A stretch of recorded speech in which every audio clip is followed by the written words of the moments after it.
জয় গুরু শ্রী শ্রী ঠাকুর নিয়মানন্দ সরস্বতী পরমহংসের প্রবর্তিত 111তম সার্বভৌম ভক্ত সম্মেলন, যেটি অনুষ্ঠিত হচ্ছে এই বছর খড়কুসমা পশ্চিমবাংলার সারস্বত আশ্রমে। আজ তার দ্বিতীয় দিন। আজকে আমি আপনাদের দর্শন করাবো শ্রী শ্রী ঠাকুরের রন্ধনশালা। চলুন, রন্ধনশালা এখন প্রস্তুতি কীরকম চলছে, কীরকম ব্যস্ততা রয়েছে, সেইটাই আপনাদেরকে আমি দেখাই।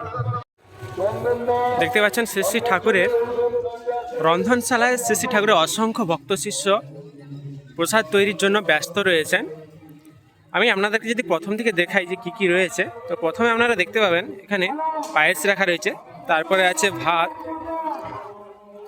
আর এখানে তারপরে আজকে রয়েছে ফ্রাইড রাইস রয়েছে। আর এই যে প্রসাদটা সম্পূর্ণ কিন্তু কাঠের জ্বালানিতে তৈরি হচ্ছে।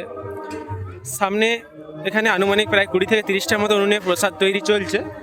আর তারপরে যে কাউন্টারটা আমরা দেখতে পাচ্ছেন ওই দূরে, ওইখানে কিন্তু প্রসাদ তৈরির সমস্ত সামগ্রী রাখা রয়েছে।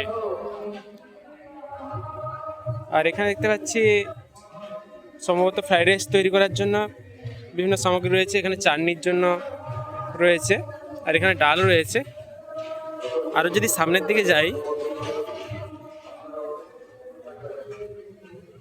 এখানে সবজি রয়েছে, শুক্তো রয়েছে, আর এখানেও সবজি তৈরি চলছে। আরও যদি সামনের দিকে যাই, আর এখানে বাল্যভোজনের জন্য অর্থাৎ সকালের খাবারের জন্য এখানে ঘুগনি, হালুয়া, বা কেউ যদি মুড়ি চায় মুড়িও নিতে পারে। আর এখানে রুটি তৈরির জন্য, রাত্রের রুটি তৈরির জন্য প্রস্তুতি নেওয়া হচ্ছে। আর এটা হচ্ছে ময়দা মাখানোর মেশিন সম্ভবত, আর রুটিগুলো এইখানেই তৈরি হয়। ঠিক আছে, এই উনুনে রুটি তৈরি হয়, রুটিটা সেঁকা হয় এই জায়গাটায়।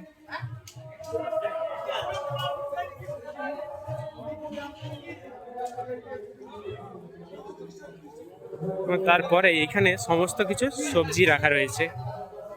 দেখতে পাচ্ছেন এখানে কফি রয়েছে, এখানে ফুলকপি রয়েছে, সিম রয়েছে, ওই পাশে টমেটো রয়েছে চাটনির জন্য, তারপরে এদিকটায় বিম রয়েছে, আর এখানেও দুটো বাঁধাকপি, এখানে আলু রয়েছে, আর এখানে পনির কাটা চলছে বর্তমানে।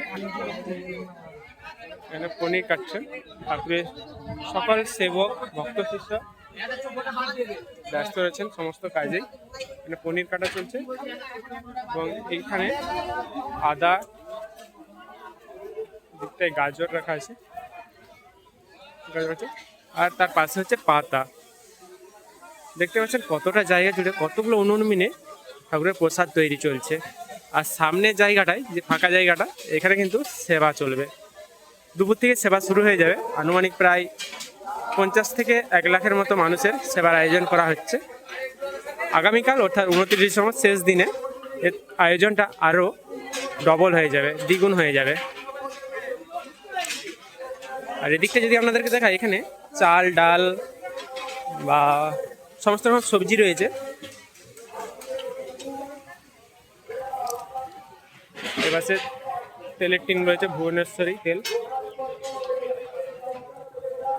আর আজকে কিন্তু মিষ্টি, দই সমস্ত কিছু রয়েছে। এখানে দইগুলো রাখা আছে।